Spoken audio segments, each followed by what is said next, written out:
చూస్ country delight, live better. ఇప్పుడే country delight app ని download చేసుకోండి. రెండు తెలుగు రాష్ట్రాలు, భారతదేశమే కాదు ప్రపంచ వ్యాప్తంగా కూడా ఖైరతాబాద్ గణేశుడికి ఒక ప్రత్యేకమైనటువంటి స్థానం ఉంటుంది. ఎప్పుడు గణేష్ నవరాత్రులు వచ్చినా కూడా ప్రతి ఒక్కరూ వీలైనంత వరకు ఖచ్చితంగా వెళ్ళి హైదరాబాద్లో ఉన్నటువంటి ఖైరతాబాద్ గణేష్ దర్శనం చేసుకుంటుంటారు. ఇక్కడ వాళ్లే కాదు, చుట్టుపక్కల రాష్ట్రాల వాళ్ళు కూడా వచ్చి ఇక్కడ దర్శనం చేసుకోవటం ఆనవాయితీగా ఉంటుంది.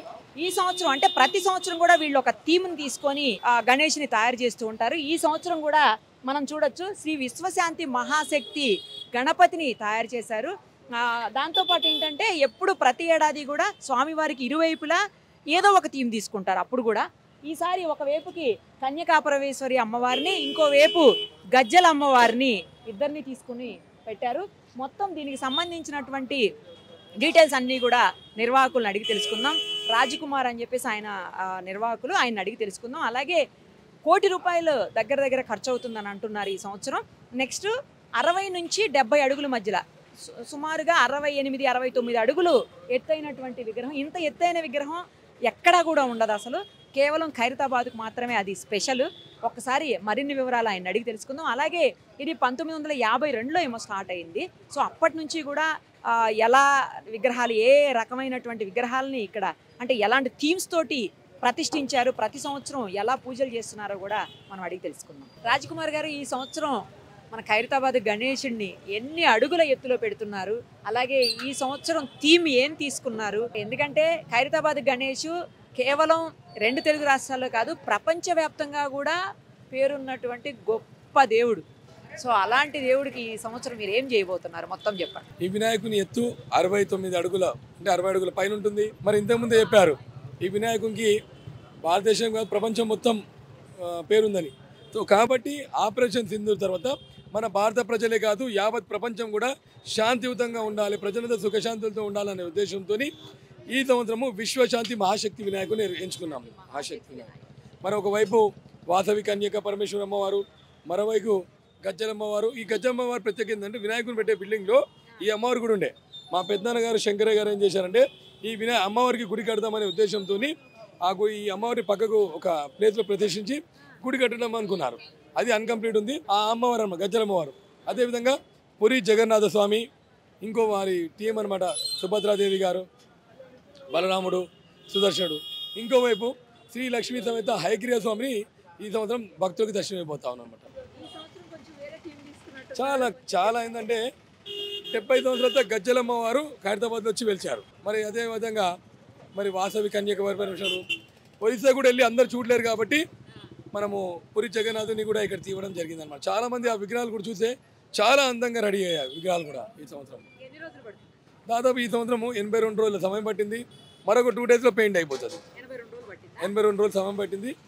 మరి మనం సండే రోజు కూడా ఆగమన్ అనే కార్యక్రమం చేస్తూ ఉన్నాం. ఎందుకంటే ఖైరతాబాద్లో యువకులందరూ లేదు మేము ఆగమన్ చేయాలి అనే టైప్లో అంటూ ఉన్నారు. వారి మాట మన్నించి ఖచ్చితంగా చేయాలి. లాస్ట్ ఇయర్, ఈ ఇయర్ కూడా చేయబోతా ఉన్నాం అనమాట. లడ్డు ఏంటంటే తావేశ్వరం నుంచి మేము లడ్డు కూడా కొన్ని చిన్న లడ్డు వస్తుంది, పెద్ద లడ్డు వస్తే పంచడం కష్టమవుతుంది కాబట్టి మేమే వద్దని చెప్పాము. బట్ చిన్న లడ్డు చాలా వస్తున్నాయి. మనము వచ్చే ఆ లడ్డు కూడా భక్తులకి పంపిణీ చేయాలనేది ఆలోచన. చూడండి, సుమారు 4 నుంచి 5 రాష్ట్రాల ఆర్టిస్టులు వచ్చారు. తెలంగాణ, ఆంధ్రప్రదేశ్, మరి అదేవిధంగా తమిళనాడు సంబంధించిన మూర్తి గారు, ఒరిస్సా సంబంధించిన జోగారావు గారు, మన మెయిన్ శిల్పి మాత్రం రాజేందర్ గారు, దాంతోపాటు సందీప్ రాజ్ గారు, గణేశోత్సవ కమిటీ అధ్యక్షులు మరి దానం నాగేందర్ గారి ఆధ్వర్యంలో అన్ని కార్యక్రమాలు జరగడం జరుగుతుంది అనమాట. అదే పురికి సంబంధించిన పురి జగన్నాథుడు, సుభద్రాదేవి, బలరాముడు, దాంతోపాటు సుదర్శనుడు, ఈ థీమ్ అనమాట. అక్కడ పురి జగన్నాథ్ థీమ్ అనమాట. అది ఇంకోవైపు వచ్చేసి ఈ రైట్ సైడ్లో వచ్చి వాసవి కన్యక పరమేశ్వర అమ్మవారు, కాళ్ళ దగ్గర పురి జగన్నాథుడు వచ్చి శ్రీ లక్ష్మీ సమేత హయగ్రీవ స్వామి, విష్ణుమూర్తి రూపం, ఒక అవతారమైన.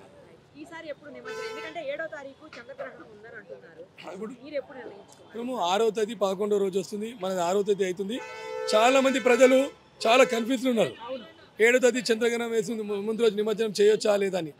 7వ తేదీ 12:30 గ్రహణం అనేది దాని ఎఫెక్ట్ అని ఉంటుంది.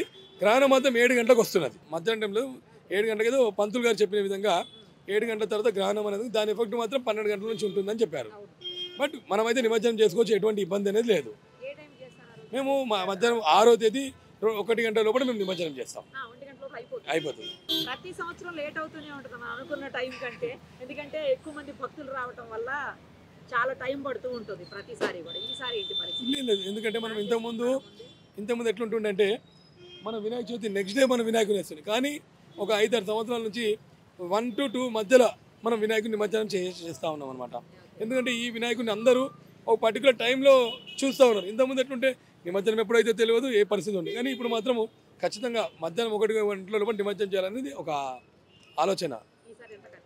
ఇప్పుడు దాకా ₹1 పైన ఖర్చు అయింది. ఇంకా ఉన్నది ఖర్చు గిట్ట ఉన్నది. దీనిలో 70% అనేది ఆర్టిస్టుల కాస్ట్ వెళ్తుంది.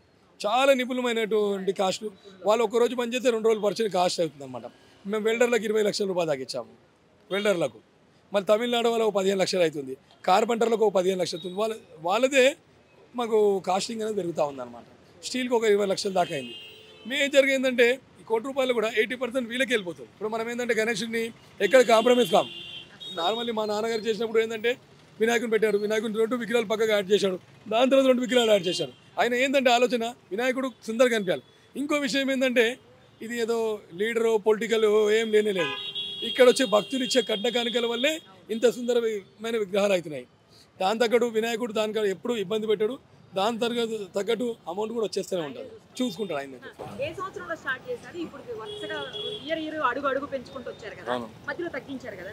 లేదండి, కంటిన్యూ పెరుగుతుంది. 1954లో మొదలుపెట్టిన వినాయకుడు 2014లో 60 అడుగులైంది.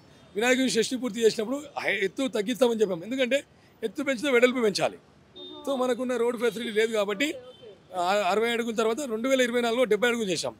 70 అడుగులు చేసినప్పుడు ఏంటంటే 70 అడుగులు 70 ముఖాలు సప్తముఖ మహాశక్తి వినాయకుని ఏర్పాటు చేశాము.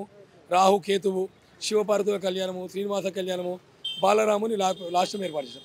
మరి ఈ సంవత్సరం ఏంటంటే ప్రజలందరూ ప్రపంచ ప్రజలందరూ శాంతియుతంగా ఉండాలనే ఉద్దేశంతో మనం ఈ థీమ్ అనేది తీసుకోవడం జరిగింది. అంటే మనం తీసుకునే డిజైన్ అంత సెట్ అవుతుంది అనమాట. తగ్గించడం అనేది కాదు, కానీ తీసుకునే డిజైన్. అందుకని అన్నాను సుమారు 60 అడుగుల పైన ఉంటుంది అని చెప్పాను అనమాట. 69 కాదు కానీ 69 అవుతుంది. మొత్తానికి 69 అడుగులు అవుతుంది అనమాట. లేదు, ఇది స్టెబుల్ హైట్ ఉంటుందండి. 60 అడుగుల లోపల అంతే స్టెబుల్ హైటే ఉంటుంది. 60 అడుగుల పైన ఉంటుంది, స్టేబుల్ ఉంటుంది, మధ్యలో ఉంటుంది అంతే. సుమన్ టీవీలో మీ పర్సనల్ అండ్ బిజినెస్ ప్రమోషన్స్ కోసం కింది నెంబర్కి కాంటాక్ట్ చేయండి.